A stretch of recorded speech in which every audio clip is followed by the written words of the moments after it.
Un recorrido por la historia, la tradición, la cultura y el patrimonio.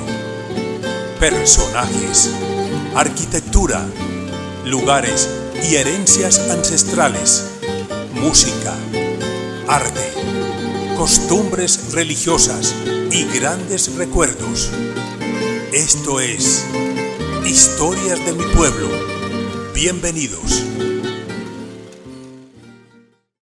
Hola, muy buenas tardes para todos. Bienvenidos una vez más a este espacio de Historias de mi Pueblo. Bienvenidos a todas las personas que nos ven a través de nuestro canal de YouTube de Historias de mi Pueblo y también a través de la fanpage de Facebook por Historias de mi Pueblo. A todos bienvenidísimos. Qué rico poder estar nuevamente con todos ustedes compartiendo estos ratos de historia, de tradición, de cultura y de todos esos pormenores que tenemos para traerles a todos, para contarles de nuestro municipio Girardota. Hoy nuevamente me encuentro con Juan de Dios Cavi y don Darío Álvarez, que me han acompañado durante tanto tiempo hablando de esa maravillosa historia de nuestro municipio, recreando momentos inolvidables que hemos logrado vivir todos los girardotanos y de esos espacios tan bonitos que rodean a nuestro municipio. A ellos bienvenidos, don Juan y don Darío, gracias por estar aquí nuevamente con nosotros. Qué rico poder volver a sentarnos para que hablemos de esa historia que tanto nos gusta.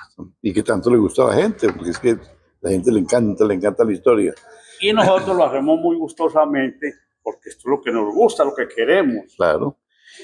Vamos a hablar, por ejemplo, aquí cómo era este tierrero del centro del parque. ¿Cómo era Vamos al tema de hoy. Es un tema muy interesante porque sabemos que hay personas que de pronto no lograron conocer físicamente algunas de las construcciones que ya no hacen parte del marco del parque, pero para poder llegar a hablar de cada una de esas construcciones, nos tenemos que remontar a la llegada de esas familias que fueron los que colonizaron nuestro municipio, los primeros habitantes de Girardota, familias muy reconocidas y de las cuales todavía hay descendencia aquí en el municipio, como son la familia Castrillón y la familia Londoño, que fueron las familias más relevantes en esa época, y pues que gracias también a ellos hoy tenemos este municipio como lo tenemos, tan desarrollado, porque pues yo creo, no sé, ustedes que nos contarán la historia, si ellos donaron terrenos o cómo fue para empezar a construir y a expandirse un poco más nuestro municipio. Por ejemplo, empecemos con el padre Manuel de Londoño y Molina, que dicen que es el fundador. Él no fundó pueblos. Él quería crear una capilla, una parroquia, y que él fuera el primer párroco para crear una capilla y ser párroco, o sea, ya el municipio, aunque primero era la parroquia y después el municipio. Necesitaban en esa época 1812 habitantes. Él bregó, regaló tierras a diestra y siniestra con tal que usted se viniera para acá con toda su familia. No logró el propósito porque él murió en 1808. Era muy fuerte. Imagínense cómo era de fuerte el padre, que cuentan las crónicas que él, por ejemplo, cogía un toro y lo iban a marcar y él lo cogía los cachos y le daba la vuelta así y lo tiraba al suelo. Era muy fuerte, pero un toro de esos se desquitó, le pegó un cabezazo por la espalda y le dio neumonía y de eso murió. En todo caso, él murió en 1808 y nosotros fuimos ya municipio en 1833, o sea, a los 25 años. Entonces no decimos que él es fundador, pero sí colaboró mucho en la creación de una parroquia y de un pueblo. Cuando el padre aquí, los primeros que llegaron aquí a esta población fueron los Castrillón. Estamos hablando específicamente de Mateo. Sí, de 1640, 1670. Entonces llegó aquí. Él no llegó propiamente aquí a Girardota, sino al paraje que él denominó, le dio el nombre de San Diego. No era paraje, no era vereda, era un paraje simplemente.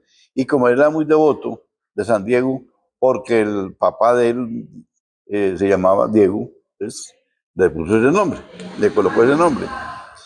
Allá creó la casita de él, que primero fue de troncos, porque esto era una selva enmarañada aquí.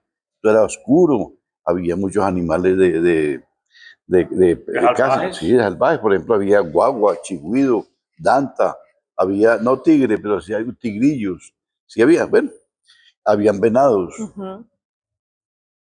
Entonces él, Ese paraje, perdón, Juan, era, o sea, para que de pronto recreemos un poquito a los que nos están viendo, más o menos dónde queda ubicado hoy día aquí en Girardot. que es la vereda donde decimos que es Cabildo. Abajo, la vereda San Diego. Es la vereda San Diego. Ese es el punto allá. Bueno, entonces, él inicialmente cuando él llegó aquí, ya el suegro de él ya había venido, pero ya el que se ubicó aquí del todo fue don Mateo. Entonces, ¿qué hizo la casa de él? La casa de él la hizo de troncos, de los mismos troncos que cortaba para darle la planitud, pues, para hacer la terracita donde iba a construir la casa. Resulta de que él la hizo en un morrito, pero con segunda intención, que es la casa que queda al frente de Interquín, pero no la grande de San Sebastián, sino la que hay aquí La anterior, del frente. Ajá. que es como altica. Sí. ¿Con qué fin hizo la casa altica? De ahí vigilaba todos sus cultivos. Entonces, por ejemplo, hay un negro que decía, que el negro Mateo, le decía que escuchara por la noche los ruidos que hacía la danta comiéndose la caña, porque él trajo para acá la primera semilla de caña de Castilla. Y entonces se escuchaban esos que iba quebrando caña a lo loco. Y todos los cultivos, él sembró café, él sembró muchos productos del campo, la yuca, el plátano, todo eso, aunque ya había plátanos aquí y yuca. Bueno, y trajo muchos animales, caballos, mulas, todo eso así. Inicialmente no trajo esclavos, porque no tenía con qué comprar los esclavos. Bueno, ya se fue viniendo para acá y cuando ya vio que esto era una tierra que era como sana, entonces se fue trayendo la familia. Pero ya construyó la casa en tapia y teja, ya no era en troncos nomás. Entonces, llegaron aquí, decían que esta señora Ana, cuando montaba a caballo, que parecía que era muy elegante, parecía una amazona montada en un caballo, que lo manejaba muy bien. Ana era la esposa de Mateo. No, era la hija. La hija. La esposa yo no me acuerdo cómo llamaba. Mire cómo era la esposa. Los señores de antiguamente, los señores eran como muy ardientes sexualmente. Imagínense que estando ya la señora aquí con todos los hijos, aquí viviendo en la casa, cuando iba a almorzar, para que el marido no la fregara a la señora, pues ya ahí viene este viejo calzón. Entonces, cogía una de las negritas que ya han conseguido esclavitas, un poco, la bañaba, le echaba perfume, le ponía huele maluco, huele muy bueno, y le ponía una batina muy bonita. Y se la llevaba al viejo para que le llevara el tinto a la cama.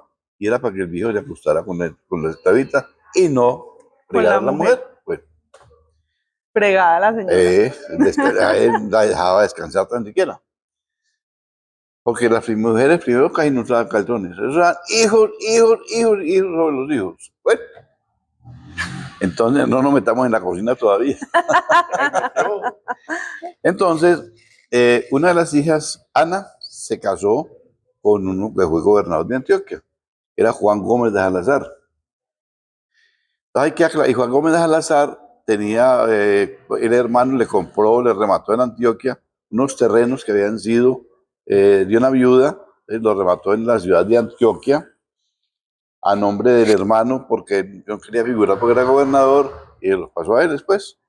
Esos terrenos de él eran al lado occidental del río y era pequeña, apenas iba desde los llanos de los Niquías, o sea, donde es la estación del metro de Niquía, hasta Atillo inclusive. Atillo era de esa finca y era la finca Hato Grande. Donde estamos acá no era Hato Grande, era la finca de don Mateo, la oriental, de la ribera oriental del río. Bueno, en todo caso una hija, esa señora se casó con él, Ana se casó con él, y después se le casó Lucía, otra hija. Y había otras allí, pero lo de más que todo, de acuerdo no.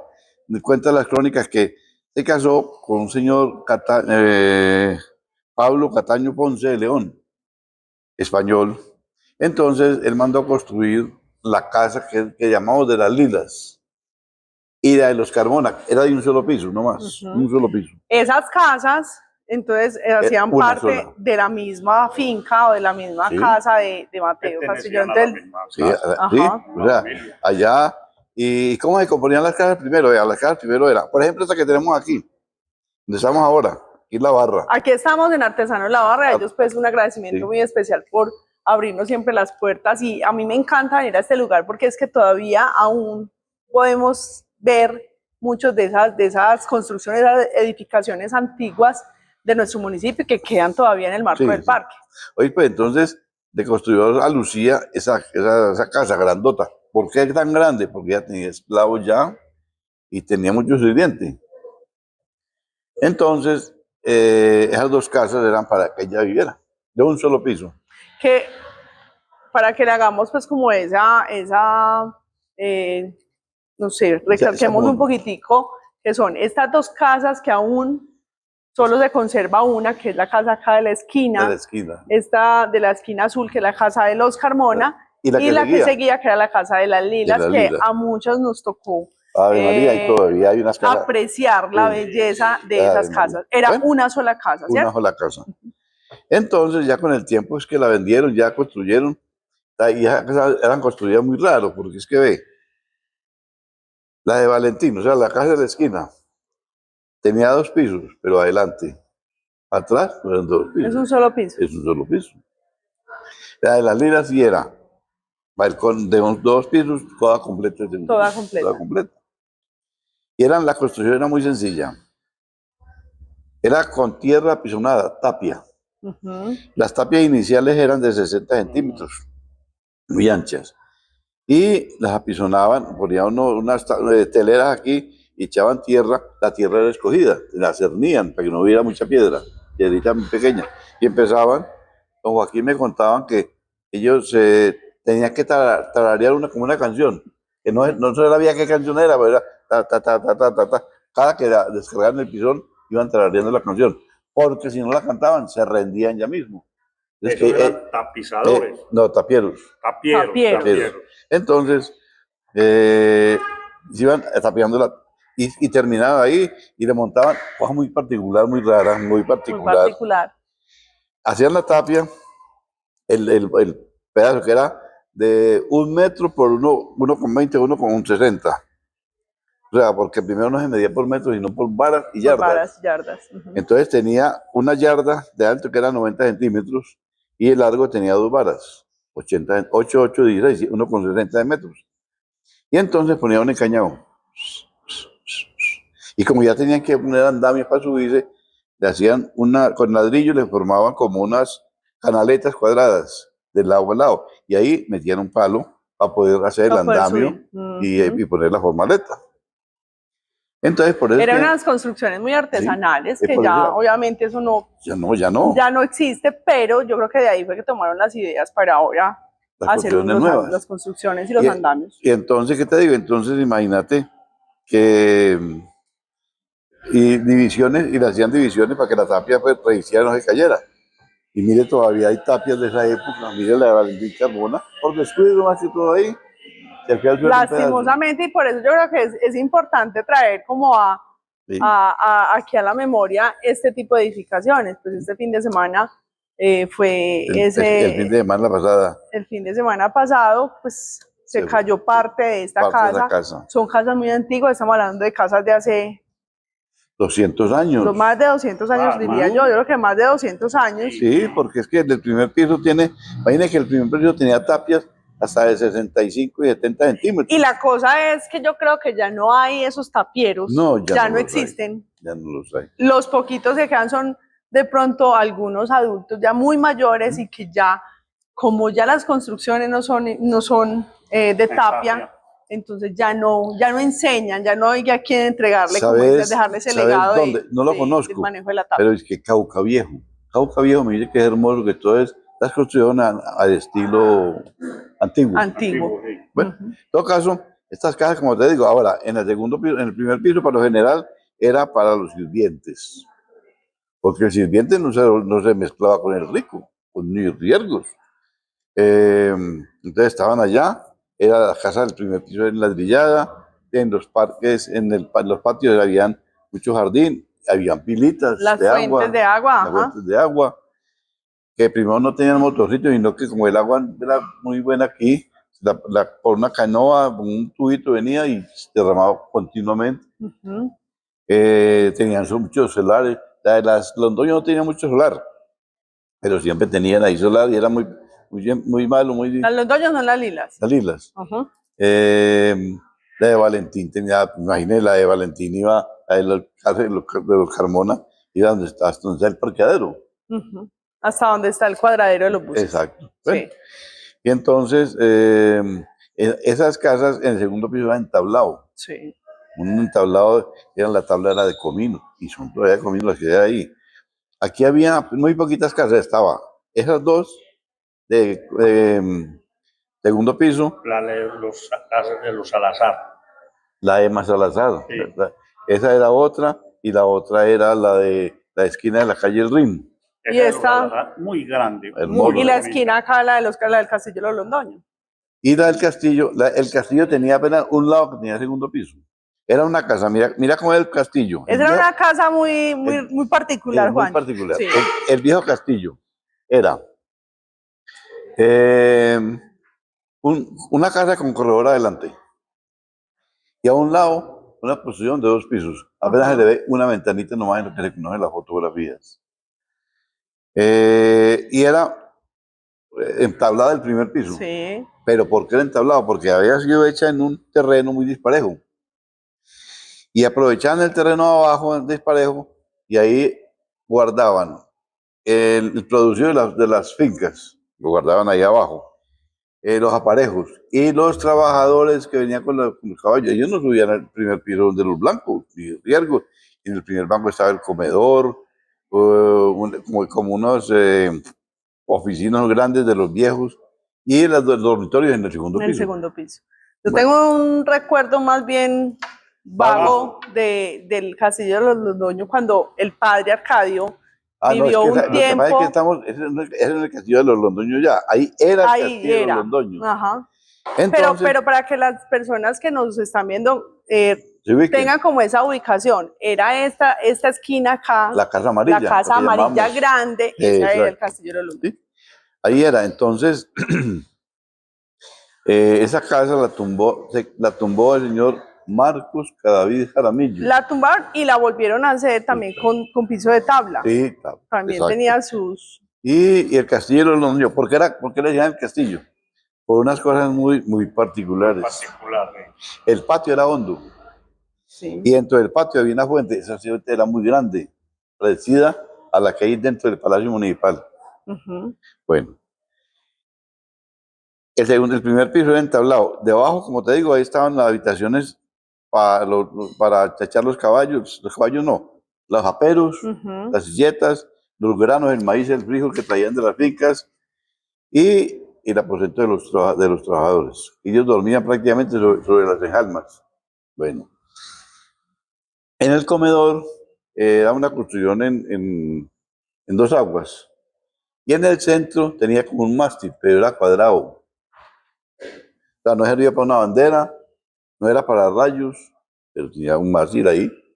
Por la pila y por la forma del techo, comedor, del comedor. queda todo el frente de la puerta.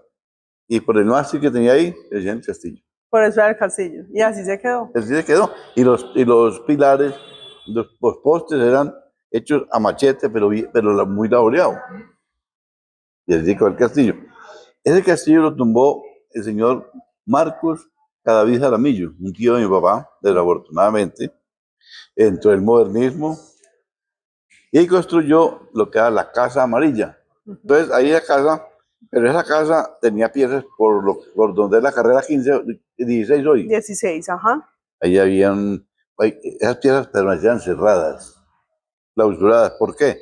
Yo no sé qué problema hubo ahí entre Marcos y los Villas, que Marcos abrió las puertas para la manga de José Villa, que era una manga que enseguida, Que era otra familia que llegó. otra familia que llegó y nunca las usaron. Entonces tuvieron que romper por dentro y evitarlas por dentro. porque ahí por ahí llegaban las mulas. Ellos no tenían que llegar a la casa ni nada, y no que entraran ahí. Ahí donde existió un restaurante del sainete. Sí. Bueno, ahí llegaban las mulas cargadas con todo. Era Bueno, una casa también muy grande, muy pues enorme. que se llevaba casi hasta donde es la plaza de Sí, mercado. sí. Eso es muy grande, enorme, y tenía un solar muy grande. Bueno, otra casa que había a la par con el castillo, no con la Casa María y no con el castillo, era esta. Esta donde estamos hoy, en Artesano La Barra. En esta cuadra no había sino dos casas. Esta y la donde era el castillo. Ujú. En la mitad de las dos casas, para que la gente no entrara, había una medianía, una tapia, no había puerta ni había nada. Simplemente tapando ahí. Y estas casas por dentro tenían patio del jardín, que era después de la cocina, había un jardín muy bonito ya. Seguía el patio de la ropa. Ahí en ese patio de la ropa era donde extendían la ropa y donde ponía el gallinero. Y seguía el patio, los frutales. Ahí tenían los mangos, naranjas, todo eso ahí. Y de ahí seguía para abajo los cañabazales y las bestias, las mangas para las bestias. O sea, lo que fue de José Favilla. Los José Bobilla, es que esa es otra parte muy particular, la casa ahí. Sí. Esa casa, por ejemplo, la carrera 16 no existía. Pero pertenece. ¿No? No, ¿La construyeron los Villas o qué? no, yo no sé quién construyó esa casa, porque había una tapia y ahí una puerta. Y ahí llegaba la ciudad de Hierro, los circos y todo llegaban ahí. Pero ahí había una manga. Sí, a la manga de Bobilla. Solo existían entonces, ¿qué calles? ¿Las 6, las 7? Las carreras. No, las carreras. Era una manga. Todo era una Por manga. ejemplo, la carrera, la más llamada Colombia, Sí. que se llama la carrera, la calle la carrera del doctor Mesa Naranjo. Tampoco existía. La que seguía aquí enseguida era una tapia y había una puerta para entrar a la manga. Para entrar a la manga. ¿Eran mangas? Todo eran mangas. Y aquí para abajo, o sea, las más largas eran la sexta, que iba de la 14 nomás Sí. hasta el camino carretero, donde vivía Teresita. Bueno. La famosa marrana. No, sí, pero era un apodo como muy feo. Sí, pero la gente los conoce así y hay que decirlo. Bueno. Porque hoy no sabemos. La gente no se ubica. Así es. Ahora, la séptima, que era donde la casa de Zoilo, la finca de Zoilo, sí. hasta la Barranca del Cristo. Bueno, y entonces... Solo habían esas dos calles, entrada y salida, y la otra mangas y puertas. Sí, mangas, y por ejemplo, la que era la Santana, iba hasta la calle de las Chuches. No había más, de ahí para arriba no había más. La calle arriba sí era completa. Ya hasta la salida más arriba. Otra que había muy larga era la 10, lo que soy, arrancaba donde es el viejo matadero. Sí. Y sigue la ferrería y sigue hasta el barrio Santana. Hasta la salida del barro. Hasta la salida del barro. Pero desde el puente para allá era considerada rural. Bueno, ¿qué más te cuento? De las calles. La calle Córdoba iba hasta la 10, punto. Ya. Esas eran las únicas calles que en los inicios pues, 10, sí. del municipio. Y aquí abajo llegaba hasta el Camellón. No es una calle, no, el Camellón. El Camellón de don... ¿Cómo llamaba el señor Restrepo? De doña Narcisa. De don Ernesto Restrepo. Ernesto Restrepo. Y las otras calles de ahí para abajo no existían. Claro, era solo como este centro, que es acá donde estamos, en el parque, que es el patio de la casa de don Mateo Castillo. Entonces, aquel parque era la manga de 4 casas. Esta es una, considerada hasta la amarilla, una casa. Una casita pues muy pequeña, ¿no? Sí. Bueno, la de los Carmona. ¿Y la de las Lilas? Y la de las Lilas, una casa en esa cuadra. Sí. Había otra donde era la casa de doña María Mazorra. Pero es que doña María Mazorra vivió en 2 partes. Parece que vivió en la calle Caldas. Sí, no, pero aquí en el parque. La primera. Vino en la Caldas, que vivió allí en la esquina. En la esquina, exacto, ahí. La casa donde vivió doña María Mazorra, esa era la casa de un cura. No, del jefe político. O sea, el que llevaba el correo de aquí a Medellín y Medellín. Ahora, ¿de quién es? De los Jaramillos. No, ese es de los Londoño. que viene a ser ¿cuál casa? Para que ¿Dónde nos está la ubiquemos. Serranilla? ¿Dónde está la serranilla? Aquí en toda la esquina de la caminería Santana. Serranía, y la Santana con la séptima. Ajá, Bueno. Y existía la casa donde es el Mall San José. sí. Ahí era la casa de un cura, pero no era el cura de aquí, sino que aquí tenía un cura. Un cura tenía casa. ¿Sí? Y otra casa que había era donde hoy está la botica Junín. Sí, Esa otra casa que había ahí, ya. no más. Y el parque era la manga de esas casas. Entonces, por ejemplo, ahí las vacas que les echaban el potrero grande para que comieran la comida, la hierba, en fin. Y en la tarde la recogían y la echaban aquí a la manga de la casa. Para otro día más llegar y madrugar y ordeñarlas. Lo mismo que los caballos que usaban el otro día, los echaban en el parque para que, en la manga de la casa, para que cogerlos al otro día ligerito. O sea que aquí pastaban los animalitos en el parque. En el parque, en la manga en la manga de las dos casas, de las casas. Señor. Por eso el parque de Girardota tiene ese tamaño, porque cómo iban a tumbar las casas de los herederos, cómo iban a tumbar la casa del jefe político y cómo iban a tumbar la casa del cura. Bueno. Era el cerco de... Sí, ya estaba cercado el parque. Y esa casa que había donde ahora está la alcaldía. Eso hubo una casa y está. Sí, es que la casa de la esquina iba hasta donde está la alcaldía. Sí, señor. Hasta muy limitada con la iglesia. Sí. La casa de la esquina. Bueno, vamos, acabo de tocar algo importante y es el tema del templo parroquial o de los templos, que el parque, yo creo que es el único parque que ha tenido dos templos.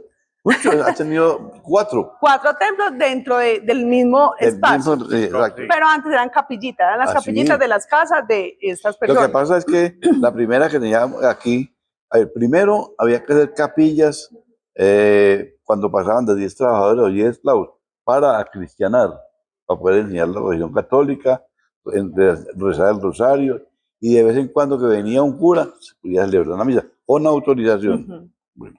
¿La primera fue?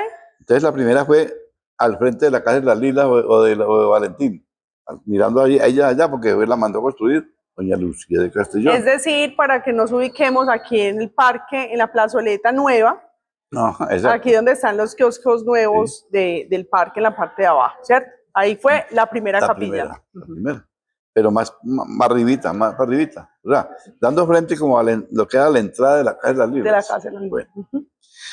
¿Dónde estaba el kiosco anterior? El kiosco nuevo, el kiosco nuevo. Todavía no. Ahí al frente fue la primera, donde está el kiosco nuevo que acabaron de remodelar para hacer la oficina de turismo. Ahí. Bueno, después llegó el padre Carlos de Molina Cataño, que era nieto de Lucía, y dijo, yo voy a comprar un señor caído porque soy muy devoto de él. Y voy a hacer una capilla en honor al señor caído. Y es una capilla más grande. Entonces le dijeron, tumbe la de su abuela cuando usted haga la suya, cuando usted dice la suya. Antes no la puede tumbar, porque antes la tumba, entonces ¿dónde rezamos el rosario? Claro. Entonces hizo una capilla. ¿Dónde era la capilla de él? Se imagina uno, la casa amarilla, o sea, el castillo de los Londoños era la casa de campo del padre Carlos de Molina. Entonces, ¿a dónde la hizo? Pues se imagina uno porque no hay datos. No hay, se imagina uno que la hizo al frente de la casa de él, en la manga. Sí. La hizo más grande. Ahí llegó el señor caído, porque él hacía procesiones con un señor caído que tenía la abuela, Lucía, pero el señor caído era un óleo, decían que español. Entonces, pero le daba mucho miedo hacer las procesiones porque de pronto se las llovía y se dañaba el óleo. Y era muy difícil un óleo en esa época. Entonces, él mandó a hacer un señor caído. Lo mandó a hacer con unas imágenes que mandaban a hacer en Medellín en el año de 1766. El señor caído le llegó en 1767, que ahí los dos. ¿Y a dónde llegó? Primero llegó a la capilla de San Esteban y en Bueyes se lo trajo para acá. ¿Por qué en Bueyes? Porque él lo podía haber traído al hombre en el anda. Pero a él le daba mucho miedo de que los esclavos le hicieran una maldad y le tiraran al señor caído al suelo y lo quebraron. Entonces, él ató 2 bueyes, le puso en Turega, los unió con Guauda y en medio de los 2 bueyes montó la imagen. ¿Dónde queda esa capilla, Juan? Esa capilla, ve, lo que pasa es que hubieron 2 sitios. En medio de la bomba, lo que era la bomba de la herradura, bomba de gasolina. Y antes de llegar a la herradura, había una avícola, la herradura también. En ese espacio que hay en medio de las dos cosas, un morrito, ahí a la capilla, la primera. Esa se la comió el comején y acabó con ella. Entonces mandaban a hacer otra, donde fue más o menos la bomba de éxito. Sí. La bomba de gasolina de éxito. Ella fue la otra. Ahí fue donde llegó el señor caído. Ahí llegó el señor caído. No, sí, ahí llegó el señor caído. Y entonces, que lo trajo, no había puente. Entonces, que lo trajo en la Turega, que él mismo la conducía y que no se le cayera. Y vine en procesión para acá. El señor caído llegó a Girardota un 17 de diciembre de 1767 a las 3 de la tarde. La crónica la cuenta con todos los detalles. Esa historia está en el archivo de la Candelaria, de la iglesia Candelaria. Bueno, entonces cuando llegaban aquí había que pasar por un planchón, el río, que era muy caudaloso. Claro. Entonces desenturegó los bueyes, bajó la imagen, pasó los bueyes, los enturegaban aquí de nuevo, pasó la imagen y la volvieron a montar ahí y entró a Girardot. Para entrar a Girardot. Bueno. Después de cuando él murió y todo eso, heredó la capilla el padre Manuel de Londoño y Molina, que era sobrino y la capilla y la imagen del señor caído y los óleos de que había dejado Lucía, su bisabuela y tatarabuela. ¿Y qué le digo? Y entonces él empezó a hacer la propaganda, como le digo, a regalar tierras para que la gente viniera para acá. Desafortunadamente murió en 1808, no llegó a ser... más poblado el poblado esto aquí. Y un hermano de él, eran primero, como que se cambiaban los apellidos muy fácil, Pedro Londoño, hermano del padre Manuel Londoño Molina. Pedro Londoño dijo, yo tengo plata porque hago una capilla digna del señor caído, más grande. Entonces, y mandó a hacer la capilla, pero ya en 1836, ya éramos municipio. Sí. Pero con la capilla parroquial era la pequeña del señor caído. Sí. Entonces mandó a hacer la iglesia que quedaba dando frente para donde las lilas. Y el kiosco estaba hecho en la sacristía de esa capilla. ¿Por qué en la sacristía y no en el centro? Porque el padre Piedradita, Javier Piedradita, que era el presidente de la Sociedad de Moras Públicas en esa época, dijo, ¿cómo vamos a hacer un kiosco que es para diversión no religiosa en una parte donde estaba el altar mayor de la iglesia? Entonces, hay que hacerlo más bien en la sacristía, respetar con ese lugar. Ahí habían puesto una cruz, la cruz desapareció. Y entonces fíjate que el kiosco aquí de Girardota no es en el centro como todos los kioscos, no, sí, a un más lado. corrido. A un lado.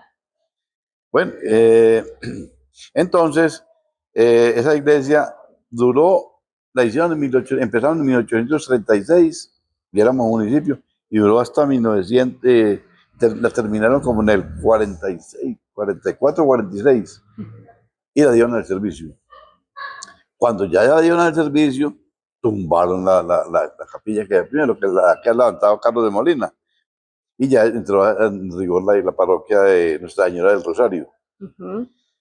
Después de esa, duró hasta...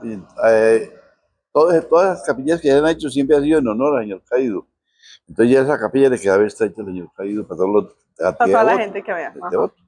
Entonces ya se habían poblado ya muchas casas, ya habían llenado el parque prácticamente estaba ocupado acá y todo. Entonces los padres pidieron a los londoños, que son magnánimos, que repartieron la tierra para la iglesia, el hospital, el cementerio. Entonces le pidieron cacao, hay que hacer una iglesia más grande, digna del señor caído. Entonces dijeron, la única que nos queda ya no es las iglesias que es como en el centro de una cuadra, ya no tenemos ese porque ya era la alcaldía. El terreno que sigue enseguida. Para hacer la catedral. Para que hagan la iglesia ahí, entonces empezaron a hacer la iglesia. La iglesia se empezó a construir en 1890. Empezaron a hacer las cepas. No tengo el nombre, por ahí de que la hizo. Bueno, en todo caso, en 1902 ya estaban a ras de calle para empezar a edificar levantar los muros. Imagínense que las cepas de la iglesia, las de aquí adelante, tienen 2,5 metros más para abajo en esa época. Y son hechos como en adobe estruzado así, llenos de piedra por dentro. Y son pegados con arena, cal y sangre de novillo, que los traían de Copacabana, Barbosa, porque en Girardot apenas mataron un novillo nomás. Bueno, entonces, cuando ya estaban allí, la levantó el padre Montoya y Barrera. Se empezó con la iglesia. Y de ahí él pidió para que le ayudara a su amigo Simón Urrea. Entonces, Simón Urrea, que era el coautor, le ayudaba. Trasladaron a Montoya y Barrera, se lo llevaron, me parece que para San Pedro, y ascendieron a Simón Urrea, a cura párroco. Y siguió con o sea que él se siguió haciendo las cepas. Y continuó y terminó el templo en 1922. Pero hubo un temblor de tierra en 1910, el 27 de noviembre de 1910. Entonces la iglesita, porque es que los viejos tenían una cosa muy particular. Que no falte. Sí, y era que ellos no arreglaban las cosas, no hacían mantenimiento de las tapias ni nada de eso. Si oye, esta tapia va a caer, hay que hacer una nueva. En vez de echarle piedra no retocaban. no le llaman mantenimiento. Entonces la iglesia se empezó a caer por la sacristía. La gente se reía mucho del cura que en esa época, el padre Simón, el padre Simón no, todavía no, el padre Montoya y Barrera, que decía que él está muy preocupado por el hueco atrás. Lo tenía muy preocupado el hueco atrás. Y era que en la sacristía se abrió un hueco de calipas de tapia en la parte de atrás del templo. Entonces ya habían empezado a hacer la actual catedral y ya todos los muros los enrasaron, todo estaba enrasado. Techada estaba la nave izquierda, la nave que era del Santísimo. Gracias a mí lo pasaron para el centro otra vez donde debía estar. Sí, claro. Pero una cosa muy, muy particular que pasó un día, en el entierro de Lucio. Entonces, forzados se pasaron el 28, de honor del obispo de por el temblor. Para el templo nuevo. Vale. ¿A dónde? A la nave izquierda. Allá acomodaron todo, bancas, todo. Entonces la gente es que se arrodillaba a pedir a Dios que no se fuera a caer la iglesia del todo, que le desplomara duro, y no que que le cayera como en cámara lenta, cosa que ocurrió, y fueron bajando para que no se quebraran las tejitas, para bajarla a la iglesia de arriba. Imagínate. ¿Ven? Como en realidad pasó. Se cayeron, se fue cayendo como en cámara lenta, la desentejaron, pasaron bancas, tejas, altares y todo para la iglesia nueva. Ya la fueron techando y ya fueron ocupando pues toda la iglesia. Sin atrio, no tenía atrio. Entonces la entrada a la iglesia era por la puerta del perdón, de la nave del perdón. Abajo tenía unas escalitas de madera para bajar aquí a la calle. Ir al centro, la tapiaron, unas tablas. Usted podía asomar, pero no se podía bajar, porque no había máquina de esa altura. Entonces, ya fueron organizando la iglesia. Entonces, la iglesia era primero en tierra pisonada. Después la enladrillaron. Sobre ese ladrillo le embaldosaron. Ahí está el ladrillo debajo de la iglesia, los baldosas de la iglesia. Por ejemplo, el padre Leonardo cambió una baldosa porque estaban levantando. Y ahí se ven los ladrillos. Ahí encontró los ladrillos. Y poco a poco la fueron pidiendo los vitrales, pidiendo las puertas, la hicieron. Donde era el jardín de la iglesia, que era al frente, que habían 2 eras en la iglesia, donde habían 2 bustos, esas eran primero las carpinterías de la iglesia. Ahí solamente las techaron para que no se mojaran pero las herramientas las dejaban ahí porque la gente era muy respetuosa.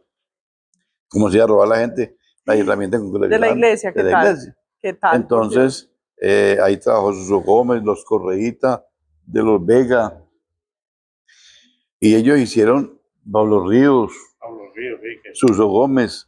Bueno, historia. Entonces, ahí fueron construyendo las puertas, la sacristía, por ejemplo, las puertas de la sacristía, que son blancas en este momento, las hizo Suso Gómez y Pablo Ríos. Los Vega sí le hicieron las mayores, que son una talla hermosa. Una detallada que el padre Leonardo las hizo despintar, sí. quitarle las capas de pintura que tenía, y están muy bonitas. Imagínate que a las rosas que tiene ahí se le ven las espinas, y las espinas son talladas, no son pegadas. Y las uvitas que hay no son pegadas, son talladas. Talladas. Muy bonito eso. Toda la historia me las contaba mi Kiko Barrientos, claro, que le tocó trabajar ahí también con ellos. También con este señor Gómez, que era tallador. Tallador. Suso Gómez. Don Suso Gómez. Bueno, ya la iglesia terminada, más o menos la terminaron en 1922, faltándole muchas cosas, las campanas grandes. Hay una cuestión que nos ha olvidado, y es que hay unas campanitas de aquí que son muy antiguas, las primeras que llegaron al municipio, a esta parroquia. Fueron las campanitas que el padre Manuel de Londoño pidió a Cuba. La una llegó en 1806 y la otra en 1807. ¿Dónde la montó? En la capillita que él tenía. ¿Dónde, Juancho? La capillita que él tenía. La capilla que mandó a hacer Carlos de Molina. Sí, Carlos de Molina. La hizo Carlos de Molina y fue para los hermanos de Manuel de Londoño y Molina. Entonces, cuando tumbaron la iglesia, esas campanillas estuvieron en la torre. Ahí estaban las campanitas pequeñas. Cuando las bajaron de allá, pasaron al colegio de la presentación. Esa es otra historia, pero la vamos a ver para adelante. Para otro programa. Entonces, aquí la banda mangueña, que es de muy vieja data, este señor Londoño, no me acuerdo el nombre, el que escribió el Testamento del Paisa, Agustín Jaramillo Londoño, dijo que si hubieran conservado el kepis, hayan podido reclamar el premio a la banda más antigua del departamento. Bueno, en todo caso, ella daba la retreta los domingos, a las 11 y media de la mañana. Antes de la misa de 12. Antes de la misa, no, después de la misa de 10, que era la misa de 9, era la misa mayor. Entonces, para que no se estuvieran a la intemperie y si largaba el agua alguna cosa, entonces hicieron un kiosquito de madera. ¿El oficio cuál era? Las retretas. No. En el año de 1940 se empezó a gestionar la Sociedad de Mejoras Públicas. En el 40. Que el alcalde nombraba 2 señoritas de la población. Dice mucho hincapié. 2 señoras y 2 señoritas de la población. Pero las señoras las nombraba el alcalde. El consejo nombraba las 2 señoritas. Y el pueblo, me parece que 2 señores. Bueno. Después le entregaron ese kiosquito. Pero la Sociedad de Mejoras Públicas, ¿para qué kiosquito? No tenía cómo producir algo. Entonces, le dieron permiso de que construyera un kiosco material. Lo construyó, inicialmente fue de madera. Que es el kiosco acá, el kiosco familiar. Exacto, el kiosco familiar. Es de la Sociedad de Mejoras Públicas. Imagínate que era el padre Javier Piedradita, que ya se adelantó hasta el 44. La quedaron en el 40, pero hasta el 44 que fue particular. Entonces, él iba a hacer un kiosco ya, pero el kiosco para vender adentro, para hacer el mostrador, con cositas aquí adentro.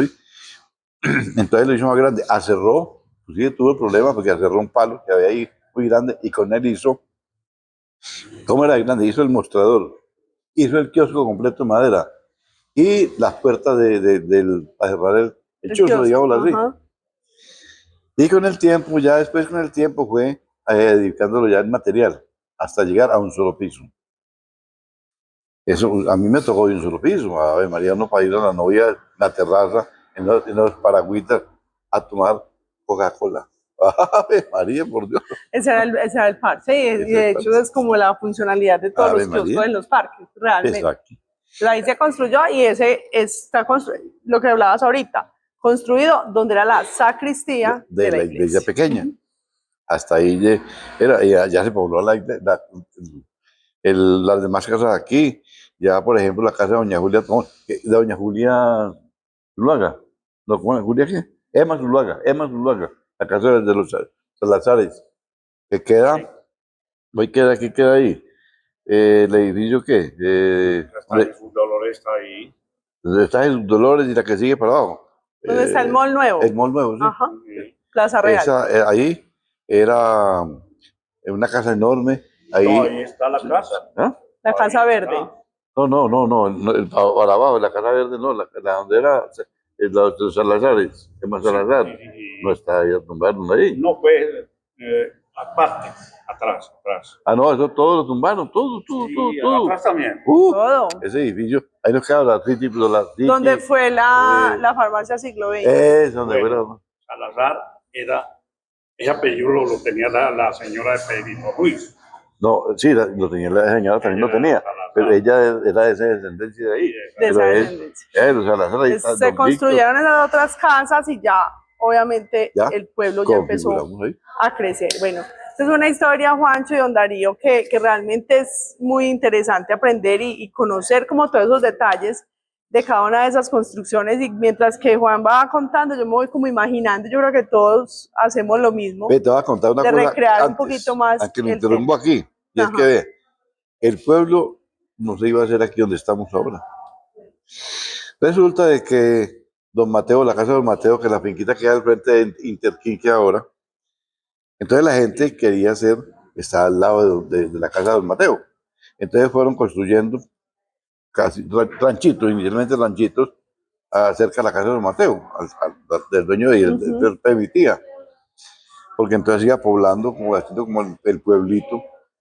Pero resulta que cuando llovía, el río era muy caudaloso.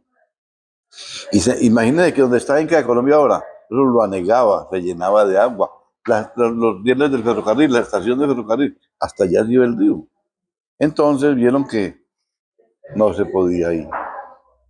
Y optaron por una pendiente suave que tuviera aguas, suficiente agua, y que desalojara muy bien el agua. Por eso. Entonces, aquí estamos. Entonces, gracias a esas descendencias, a esas ideas, a esas personas que creyeron en fundar este municipio, pues hoy estamos aquí. Hoy podemos contar todas esas historias y recrear esa parte bonita de los inicios de nuestro municipio. Eso es cierto. Juancho y don Darío, muchas gracias.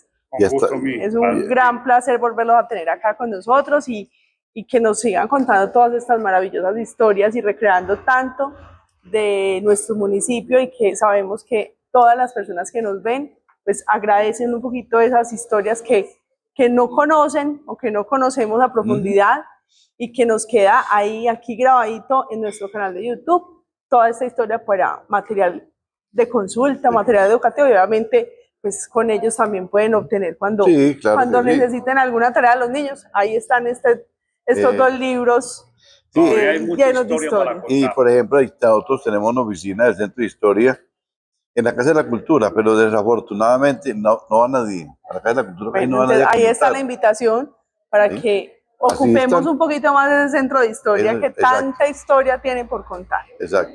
Bueno, don Darío, muchas gracias. Un gusto. Don Juancho, muchas gracias. Y hasta la próxima, si Dios quiere. Así es, y a todos ustedes, muchas gracias por acompañarnos, y los esperamos dentro de 8 días con más historias en Historias de mi Pueblo.